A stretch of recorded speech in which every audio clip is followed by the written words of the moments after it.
this new maximum level that's been rated at. Talk to nuclear engineer Arnie Gundersen. He's in Vermont in the US. Mr. Gundersen, thanks for being on RT.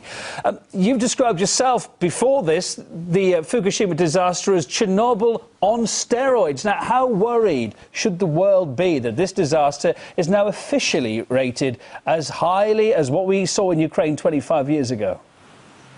Well, the sad thing is that it should have been recognized 3.5 weeks ago, and more people should have been evacuated out sooner. I think it is an indication now that the Japanese, both the Tepco and the government, understand how severe the accident is, but it's really 3 weeks too late. So why has it taken so long? Why has it taken the government this long to put this official status on it now, if you like? It's already jumped up once before, hasn't it? I think, there's a lot of things here. The Japanese are really committed to nuclear, and so there was a lot of vested interest that wanted to downplay it.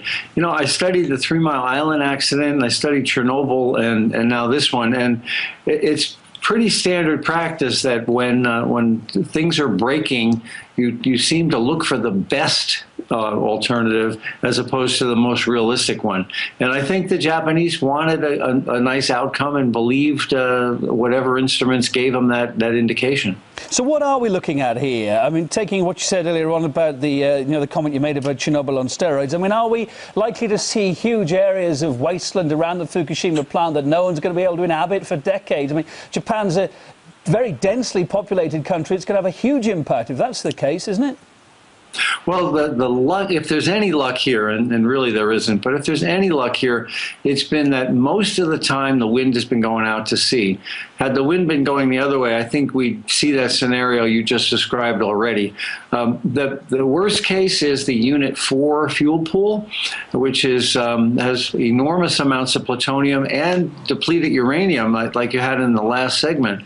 If that catches fire, it could devastate a large area. Fire this far down now? They've got power back to that plant. Is there a danger that that could still happen then? Are things still very not in control there, as you see it?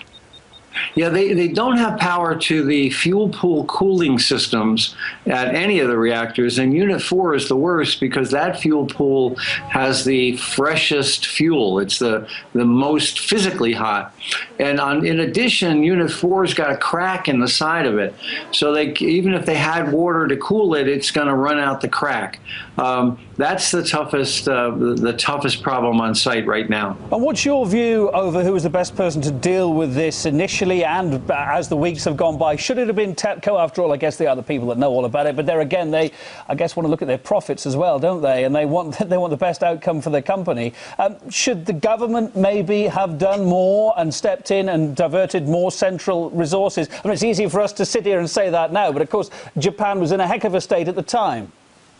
Yeah, it's hard to second guess in an emergency, but again, I think that you're right. They had a tsunami to worry about too, but the government should have stepped in sooner, more aggressively. The data we were getting out of Tepco was not good. Wrong numbers kept coming out for weeks, and it's hard to make good decisions when you have bad data.